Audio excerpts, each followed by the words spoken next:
Surigae, also known as Bising here in the Philippines, continuing to lose its strength as we go ahead here into the morning of the 22nd of April 2021. I always note the date because the forecast can change from day to day. Winds right now 200, gusting up to 250 kilometers per hour. I say it's losing strength, but I'm cautious on saying the word weak because still a very dangerous storm system. But you can see here on satellite imagery that eye, it looks big, and then for the non-meteorological keen person, you might think, ooh, big eye, it must be a massive storm, or it must mean it's more intense. So actually, this means that this already went through, one, the eye wall replacement cycle, but also two, we got some dry air influence going into the storm, which is why it's looking a little bit more ragged today, all thanks to that flow coming around the western periphery. You have that notch kind of here towards the south of that dry air coming in off of Luzon, which are all factors that is going to allow the storm system to continue to lose a bit of intensity as we go ahead over the course of the next 24 to 48 hours. Still remaining a typhoon, though, and definitely going to be a big wave maker out here as we look ahead, as this pulls off towards the north, passing south of the southern Japanese islands. I mean, getting close to Miyako-jima, but if we look back towards the north into Okinawa, it should stay well towards your south. It's going to be breezy, and there's going to be some large waves.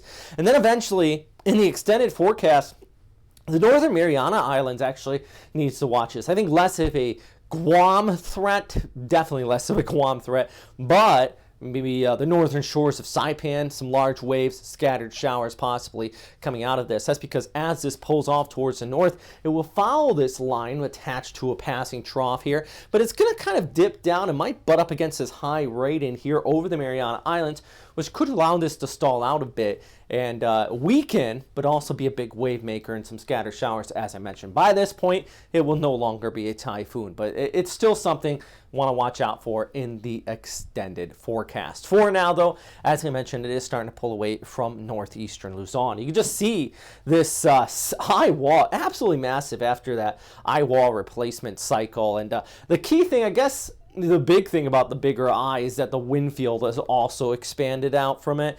It means that large eye wall. Good news, this was not 100 kilometers closer to shore or the east coast of Cagayan, of Isabela, of down towards Aurora would have been scraped by that eye wall. And that makes all the big difference because this is where, when I'm talking about those winds gusting up to 250 kilometers per hour, this is where it's located. It's not over here. It's not those outer rain bands. It's right in there. Now, the outer rain bands did bring some gusty winds and scattered showers here in northeastern Luzon. Not terribly bad across the Cagayan Valley. Good news. Fantastic news, actually. Signal Force 1 still in place here on your morning hours, but overall, it's continuing to drop as the storm continues to pull off towards the north. Here's some of the big news, though. This video actually shot out in Catanduanes, was sent to me, somebody who lives there, and I even went through the last storm system I went through here. They had rough weather. I mean, it was like this for several days. 2 deaths have been reported. Over 20 missing from a boat that sank. It's believed that people went into the lifeboat, but they still haven't been found yet, at least as of reporting this. And also taking a look at eastern Samar, over 500 millimeters reported in a few locations here. Serious flooding taking place from this storm. But the good news, it is pulling away today. But there is still that large wave threat for southern Japan. So let's talk about that. As we go ahead here into your Thursday morning, it is still pulling off here towards the north. Really going to be a wave problem at this point. And actually, you can just look ahead through Thursday, heading into Friday. Let's track this as it pulls off here. As I mentioned, remember, it follows along that trough towards the east, so it kind of gets hooked and pulled east, starts to expand out its wind field. That's what you see in the last few frames there as this begins to make that extratropical transition, basically going from a tropical warm core system to a cold core westerly low. Still a potent storm system, just the dynamics change up a bit. This is the key thing, though, as I mentioned. There's Okinawa. You got Miyako-jima, then you got Taiwan back here towards the west, the Ogasawara Islands towards the east, right there, that's Minami Daito, which basically literally means southern island. And yeah, I mean, you got, it's going to be a rough day out there for them. I'm not going to sugarcoat it. About 3,000 people live on those islands, so, and they are used to typhoons. Let's just be blunt. They probably, whoever, if somebody's lived on this island their entire life, they probably have seen more super typhoons than anyone in the world. Puts some storm chasers to shame just because they live there. Large waves still going to be coming out of this, though, upwards 20, 30 feet. Danger swell. So I know surfers are probably happy about it, but you know, at some point, if this gets close enough, the waves are no longer good for surfing, and they're really just choppy, dangerous rip currents, things like that. So be careful if you're going to be heading out into the water across the southern Japanese islands. Thank you very much for everybody on Patreon who's been helping out. I still got to update this because we got a few more patrons in the last several days, and I can't thank you guys enough. I really want this graphic package.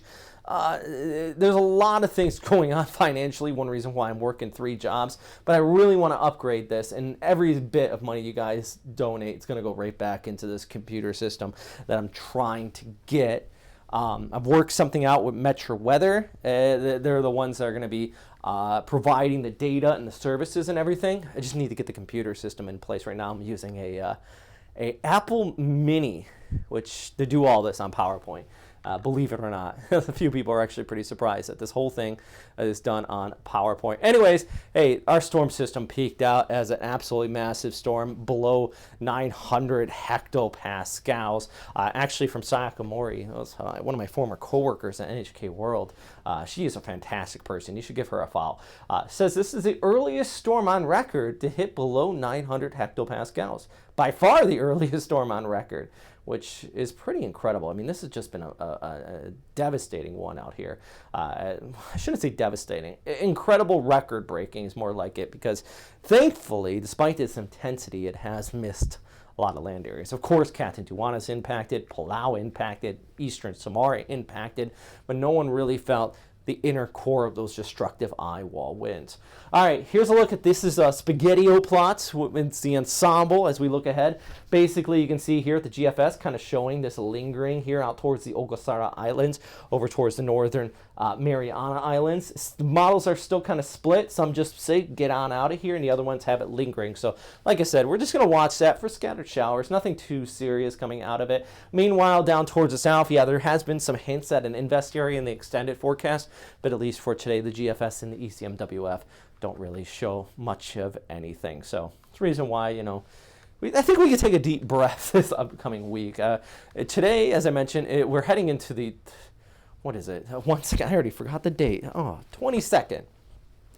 We've been talking, if you look back in my videos, I first mentioned this storm like on the 1st. So this has just been a month-long track of one storm. Tracking one storm. It's absolutely, thank goodness the science and the technology is there that we could have looked so early on this one.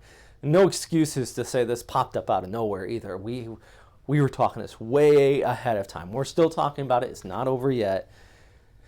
I just think deep breaths are in order. Anyways, follow me on all these social media platforms if you want. Check out that Patreon if you can help out. At the very least, hit that subscribe button. The key thing right now, if you're still watching this video, you are a legend. Let me know down in the comment box below, because that is one of the big things, is watching all the way to the end of the video as far as YouTube is concerned. They say that, you know, that's like the main factor, actually, if them suggesting the video out. So thank you very much.